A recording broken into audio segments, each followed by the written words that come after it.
The bell rang last Friday for each of these newly trained fighters as they one by one made their way to the ring to their personally chosen fight music. They would each get to show what they had picked up during 3 two-minute rounds of flying fists and fancy footwork in front of a crowd of more than 700 people. Early on, Johnny Francis stopped Payam Honari in the second round by simply overpowering the young man.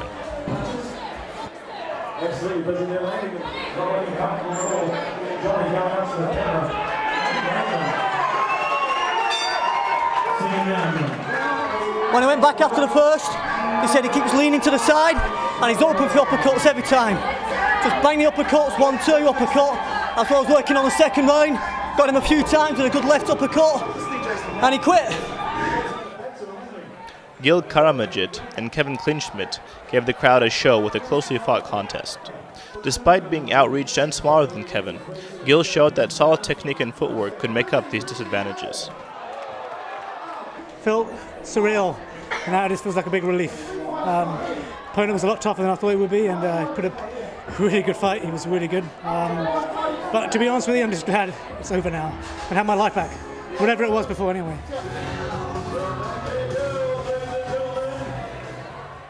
In what was probably the highest quality fight of the evening, Fleur Khan and Alexandre Lete both gave it everything they had during a thrilling 3 rounds.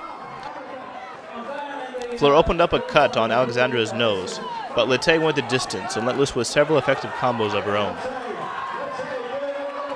Afterwards, she offered praise for her opponent and the standard of the bout. I think it was very competitive. My opponent used to be in the military. She's also a rugby player and a marathon runner. So she definitely has the mental strength and courage that it takes to go through rounds. And I definitely put my hat to her. I admired what she did. But I believe that I was also very courageous. And I think that I would love to fight her again, to be honest. I think it would be a wonderful fight. And I think we're both competitive. And for the first time in the event's history, the main event also featured 2 women fighters. Stella Ern faced off against Lauren Whitby in what would turn out to be a mostly one-sided affair. Despite both women being in tip-top shape, Stella proved too powerful and opened up Lauren with several uppercuts. A vocal ringside support group helped propel her to an impressive display. Amazing. I can't even explain the feeling. Just ecstatic and overwhelmed. It went really fast though, and there was a lot of training for 6 minutes, and on no regrets. I'm just glad I did it every second of it.